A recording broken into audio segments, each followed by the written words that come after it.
E aí tem uma outra parte ali, né? Você quer fazer mais uma pergunta? Não, pode falar. Tem uma outra parte ali do MXRF, que a gente falou do crédito, né? Mais tradicional. A gente falou da permuta financeira e aí tem o espaço para uma outra estratégia dentro do MXRF. E aí essa tem...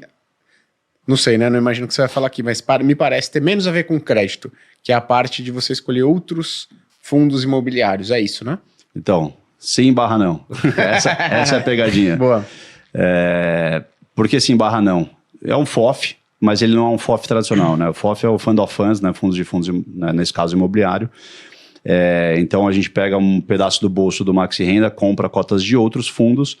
Mas por que é sim/não? Porque quando a gente fala de FOF, né, e boa parte dos FOFs da indústria, os maiores, etc., o que tem no portfólio desses FOFs? São os ativos mais líquidos. Então vai provavelmente ter um próprio Maxi Renda, vai ter um XPMOS, outras grandes gestoras também, né, com seus flagships vão estar lá também provavelmente dentro desses FOFs, porque são os ativos que têm maior liquidez, com o próprio Maxi que tem um secundário de 12 milhões por dia, então um baita de um secundário. E aí no nosso caso aqui do Maxi Renda, não, a gente tem operações em que são club deals, ou operações que só a gente tem, mas a gente olha muito o conceito de crédito por trás desses veículos. Então, o exemplo que eu gosto de dar para ficar bem claro é um fundo que a gente tem na nossa carteira, que é o LP, que é um fundo imobiliário em que só a XP Asset, por meio de 2, 3 veículos, tem posição nesse fundo, e uma outra gestora do mercado também tem posição nesse fundo, e só. E poucas pessoas conhecem, é um baita de um ativo, basicamente é um ativo com a direcional. Então, como é que é a estrutura desse fundo? É um fundo imobiliário que tem algumas SPs embaixo desse fundo imobiliário, em que quem é sócia dessas SPs, né, é a própria direcional. Então, ali é um risco de crédito que a gente enxerga a direcional, porque é um risco de execução da direcional terminar suas obras. Uhum. Para quem não conhece, a direcional é uma empresa AAA, uma das melhores, se não a melhor do ramo Minha Casa Minha Vida, empresa mineira, enfim, conselho excepcional, controladores excepcionais, então, enfim, turma muito boa, que já provou que sabe fazer o que eles se propõem a fazer. E ali a gente tem um nível de taxa desse fundo imobiliário muito maior do que se eu fosse comprar um CRI da direcional no mercado, numa emissão primária ou secundária. Então a gente tem um prêmio ali, que eu julgo ali algo na casa de uns 400 bips. Então é como se fosse um CDI mais 4 a mais do que esse cara tomaria. Por quê? Porque é uma operação toda estruturada, é uma operação ilíquida, tá? Não tem liquidez,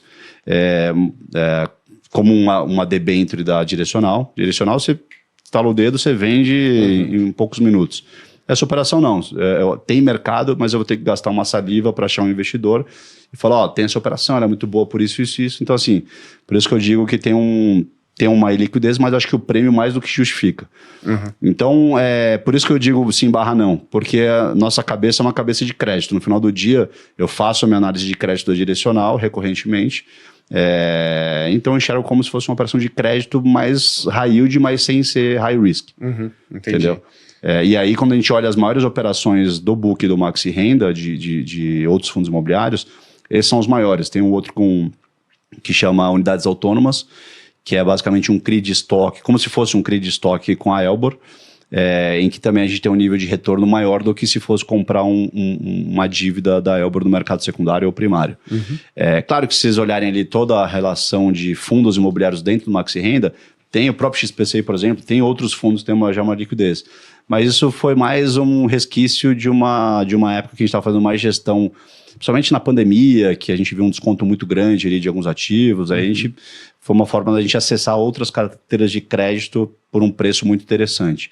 Mas o grande core ali, nosso grande driver ali desse book de Fund of Funds do Maxi Renda é esse exemplo que eu falei de unidades autônomas e o LP 11. Legal, excelente.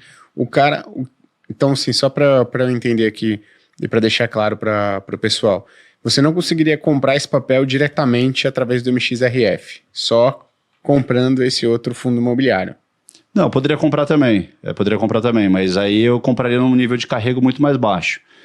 Eu compraria, sei lá, CDI mais 1, por exemplo, entendeu? Mas por que você não conseguiria comprar ele direto? Porque só foi emitido uma vez e aí não tem como mais. Não, porque basicamente é o seguinte, o nosso fundo, o LP11, eu digo nosso porque, enfim, a gente basicamente é um fundo nosso ali com outra gestora. Não tem, assim, esse fundo, se você quiser entrar, se os investidores quiserem entrar, não conseguem acessar.